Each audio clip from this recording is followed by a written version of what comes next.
দেখো বন্ধুরা, গোপুলের জন্য একটা সুন্দর রেসিপি বানাচ্ছে গোপুলের বাবাই।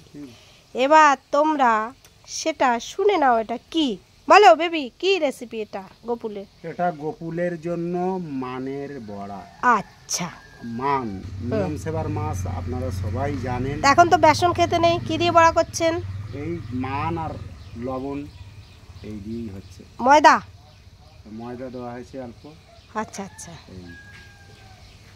এই দিয়ে মানের বড়া। তা মানটা কিভাবে বানালে একটু মুখে বলেন দেখি। এই তো মান ইয়ে করেছি, এখানে ছিল তো, কোথায় সেটা গেল কোথায়? ওই তো ঢাকা দেখা যাচ্ছে। হ্যাঁ, এই যে আচ্ছা দেখি একটু। এই যে মান দেখো, আর যেটা দিয়ে মানটা ভালো করে আগে আদা ছোলা দিয়ে ছুলে নিয়ে গরম জলে সেদ্ধ করেছে। গরম জলে সেদ্ধ করে নিয়েছে লবণ দিয়ে। তারপরে সেটাকে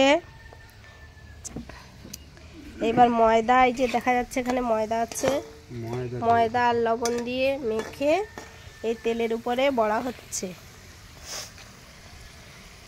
এবার এটা এখন সাদা সাদা লাগবে, কারণ বেসন হলুদ কিছুই নেই, শুধু লবণ আর ময়দা দিয়ে তেলের উপরে বড়া।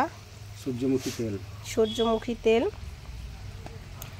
তো চলো দেখা যাক, গোপুল সেবা করুক, তারপরে প্রসাদ কেমন হয়েছে সেটা পরের ভিডিওতে জানাবো। ঠিক আছে বন্ধুরা, তোমরা পাশে থাকবে। আরো ভালো ভালো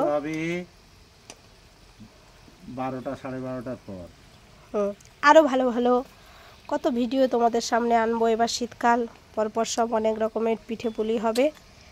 আজকের বড়া দিয়ে হলো। তোমরা সবাই পাশে থেকো, আবার পরের ভিডিওতে দেখা হবে। Tata bye.